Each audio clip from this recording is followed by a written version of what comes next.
Hello everyone! Today I'm excited to share with you how I upgraded our bland and boring bathroom into a less boring bathroom that now looks like this.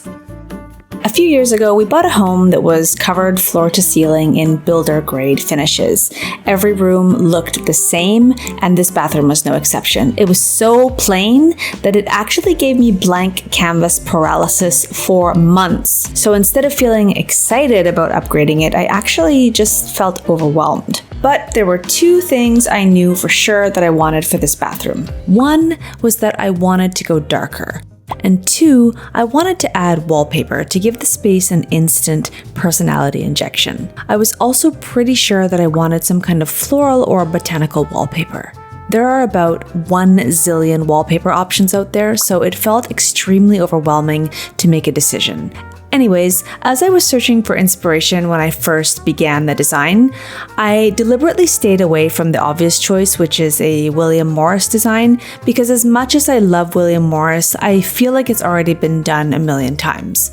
But in the process, I realized that I kept saving this particular wallpaper design over and over, so it was obviously a clear favorite. What was important about the wallpaper choice was that it needed to play well with the colors of the things in the bathroom that I couldn't change, namely the tiles on the floor and the tiles in the shower stall. The paper I fell in love with luckily looked like it did play well with those things, so I trusted my gut and I ordered 2 rolls. Luckily, it wasn't that expensive either. I decided to use peel and stick wallpaper for this project, mainly because I want to be able to change it easily, but also because it's pretty affordable. And everyone makes peel and stick look so simple, but I've also heard horror stories of how difficult it can be. And since I'm extremely uncoordinated, I usually resort to asking my husband for help with this kind of stuff, but he was away at the time, so I had no choice but to do it myself. And you can probably guess how that went. Well, actually, it went really well. It was pretty easy, so I highly recommend peel and stick even if you're uncoordinated like me. And look, I mean, there are a few spots where it's like, it's not perfect, but as a whole, it's definitely good enough for me, and I'm happy. In the meantime, my husband got back from his trip and kindly offered to help me hang the beadboard paneling. Beadboard is a wall treatment that has evenly spaced grooves or beads running vertically along its surface, and using it definitely helps to add a traditional vibe. I always talk about how adding wall treatments and millwork is great for adding personality to a room. It makes all the difference if your main goal is to add character into a room. The next logical step was to choose the paint. This bathroom hardly gets any light since there's only one small transom window above the shower. So I was fully ready to lean into the already low lit nature of the room and embrace the darkness. At first I thought to go almost fully black, so I looked for a black that had undertones that matched the wallpaper. I sampled 3 blacks. I felt like the black was just a bit much, and I know these all look pretty much identical on camera because they looked pretty much identical in person too. But yeah, so I was stuck for a while on the paint color. So I pulled out my trusty paint deck and I just kind of eyeballed colors that looked like they'd work well with the wallpaper. And in the end, I landed on a color called Smoky Trout from Bear. So with the paint picked, I could finally paint. I didn't actually really film myself painting all that much, but I mean, it's not that interesting. Ideally, I would have painted the beadboard that goes behind the toilet before hanging it, but hey, we don't always do things in order around here. So I had to devise a weird paint pad thingy in order to paint behind the toilet.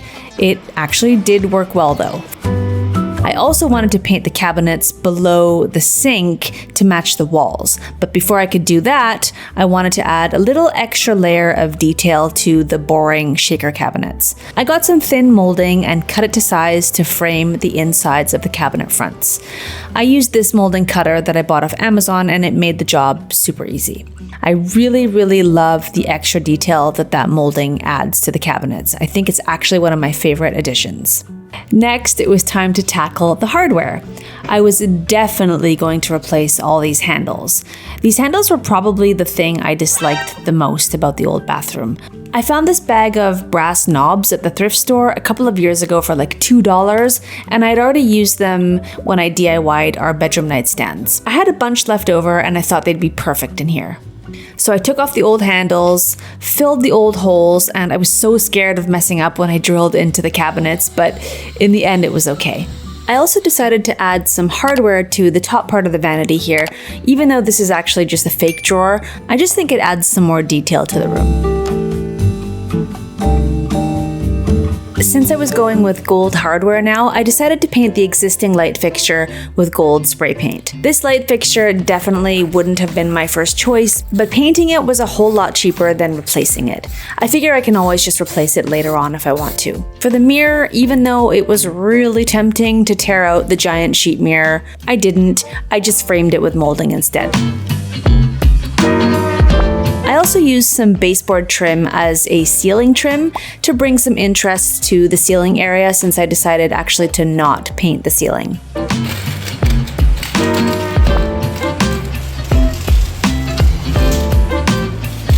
Next was the shower curtain situation. The one we had before was just temporary and it wasn't the right length for our 9-foot ceilings. I wanted to add a much longer curtain, so I actually used real curtains instead of a shower curtain. I tried to pull a color that matched some of the colors from the wallpaper, and I ordered a few brownie beige options off of Amazon.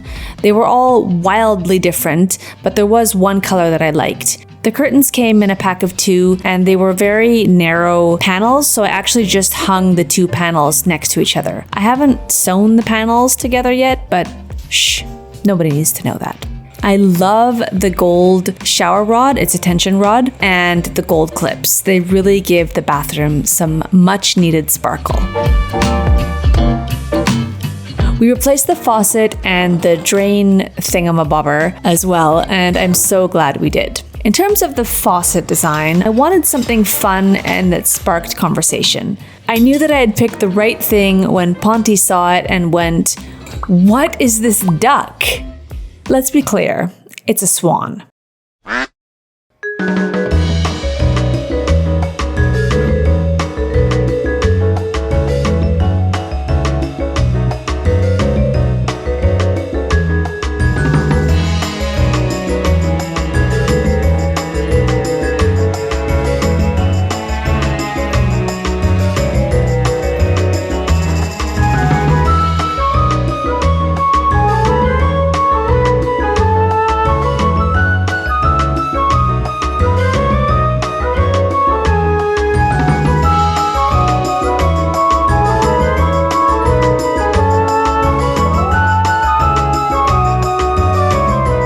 So before wrapping up, let's just talk quickly about how much I spent. I'll put the breakdown up on the screen here for you.